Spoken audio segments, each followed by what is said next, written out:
Hi there, friend. My name is Kate, and I'm here to tell you all about how a membership at the Jason Lee Swim and Tennis Club works. That's a long name. Jason Lee Swim and Tennis Club. I'm the secretary. I'm part of the volunteer board. The Jason Lee Swim and Tennis Club is a member-owned pool, and that means that it operates a little differently than your pay-for like club that you may have been going to or know about, or maybe you've been part of a member-owned pool before. There's quite a few in the area, so it's not a new format, but it's a little bit different. We have a volunteer board, and we have very few paid employees, typically just our lifeguards, swim instructors, and there may be somebody who we pay to come in and open up our pool and manage the chemicals. But aside from that, we really don't have any paid employees. So that means that there are both great benefits to being a member-owned pool, but there's also responsibilities that members need to be aware of. So I'm going to tell you all about it, and then you can see if this is a good fit for you. So the benefits, of course, are that you're able to come during our open swim hours. We have an awesome pool. We've got a slide, diving board. We've got a brand new roof that's been put on. We have solar panels that keep our pool nice and warm. And we have a brand new plastering.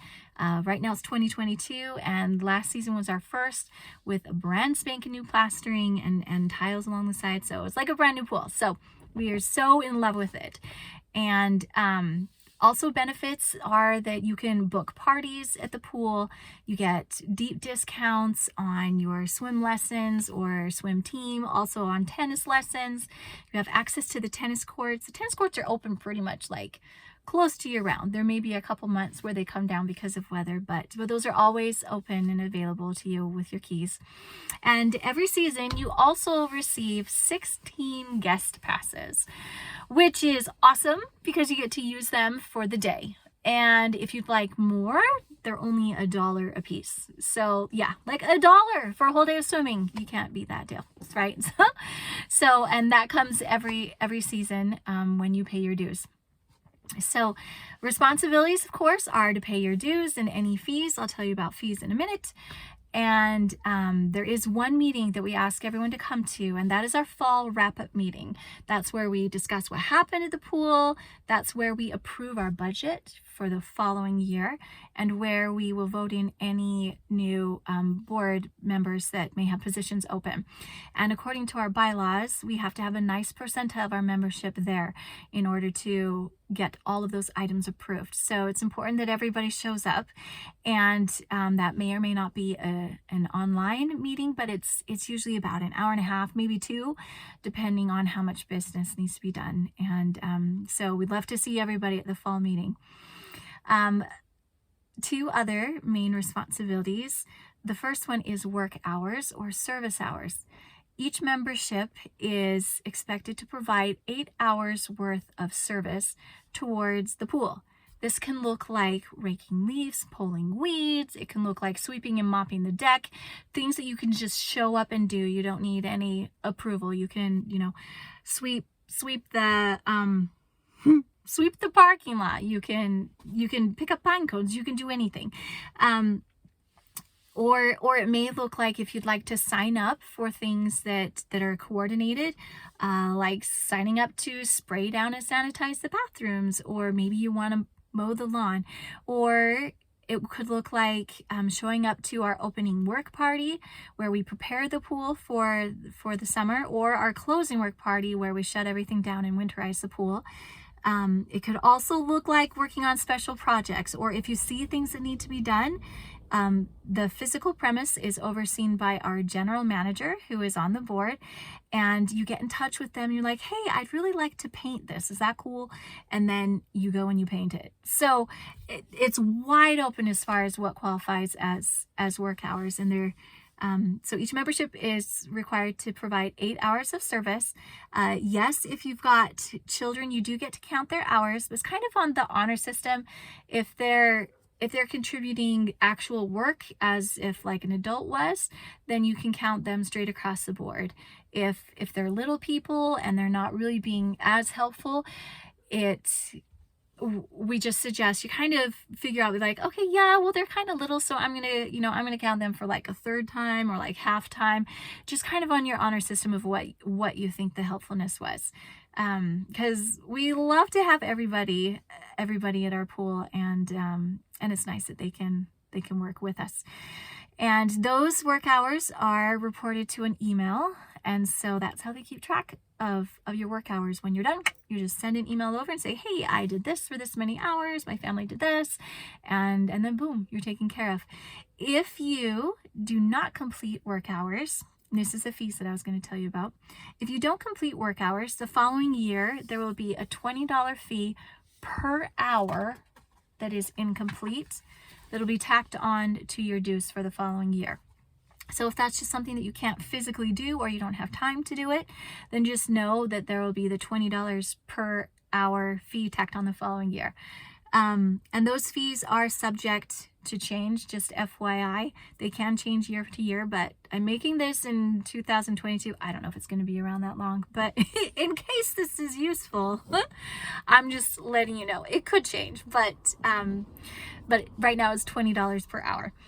And then the other responsibility is what we call monitoring. Every evening from about 6 to 10 o'clock, there is a block of time where we don't have lifeguards on duty. And each membership is asked to take turns once during the season being a monitor. Now, a monitor is the person who is the contact person at the pool. Somebody who pretty much you're committing to show up at the pool, for one night during the season. And a monitor's job is to make sure that the safety rules are followed. If there's anything that happens, they're the person who would contact a board member, or if there happen to be like youth who show up and are causing problems, then they're the ones who would call their parents. If there's an emergency, we'd hope they'd be the person to take the initiative and call 911. They're also responsible to lock up the pool. There's a whole nother separate training and a person to check you in when you get there. When you're monitoring, there's a check-in person who will help you know how to monitor and what to do. And there's a folder that tells you everything to do, a little checklist, so you're not in the dark. It'll tell you how to do everything for the evening. So monitoring, that's called monitoring. And each membership will do that for one night during the season. If you don't monitor during the season, then the following year, there will be a $35 fee tacked on to your dues. And if you'd like to be on a sub list for monitoring, if something happens, like sometimes people forget, but if there's emergencies or people can't find subs, there's a whole sub list that people can call and say like, hey, can you come in and sub tonight? If you do happen to sub for somebody, then a $35 credit will be put on your account for the following year. Okay. So I think that's all the responsibilities, with the exception, of course, of treating the pool and all the premises with respect and care. So the other questions that I typically get when I'm talking to people about becoming a member is they want to know, what's our season like and what's our schedule like? So our season typically runs from Memorial Day until Labor Day.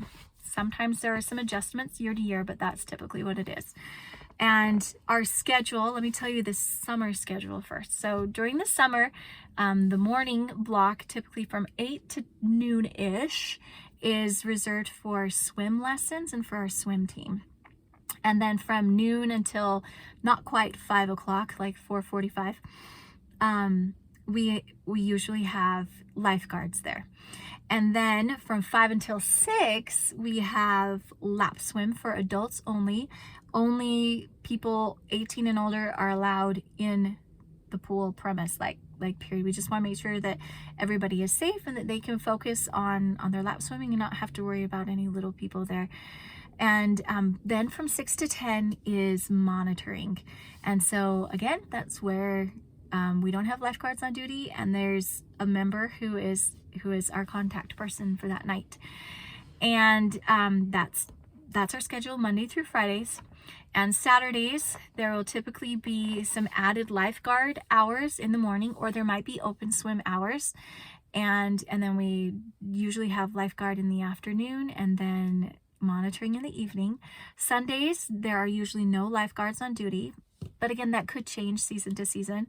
But there's usually no lifeguards on duty on Sunday, and then there's still monitoring on Sunday night.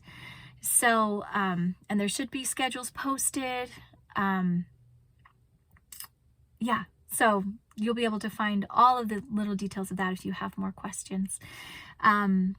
So the other things that people typically want to know is like, okay, so this sounds pretty great. So how would I get a membership? So typically, because we are member owned, memberships are sold member to member. When you purchase a membership, you buy the physical membership, kind of like you would a car. It's like in fact, we have a certificate of membership that looks an awful lot like a car title. And you purchase that from a previous member, and that's a one-time transaction with them. That member can set their price for whatever it is. It varies very, very widely. There's been, throughout the years, it's been very wide as far as what the going price might be, and they have the right to sell that for whatever their value of that is. And then each year dues will become due. Currently our dues are set at $350. Again, that can change, but that goes towards all of the upkeep of the pool, maintenance, repairs, anything that we need. And there's also a portion of that that's set aside in a savings fund, a CD, that we hold, and also to pay off a small business loan that was taken out to assist with our last major overhaul repair. So so that's where all the fees go towards. Those will become due every year, typically around April, sometimes early May. Those invoices will be sent out, and then members come usually to an open house, which is held just a couple weeks usually before opening, and that's where you can swap out your keys, and also where you'll pay dues, and you can sign up for a monitoring night, and if you want to sign up for any of the work opportunities as well. So back to selling a membership or purchasing a membership. So if somebody sent you this video, hopefully that's because they are selling a membership. And so you want to get back with them.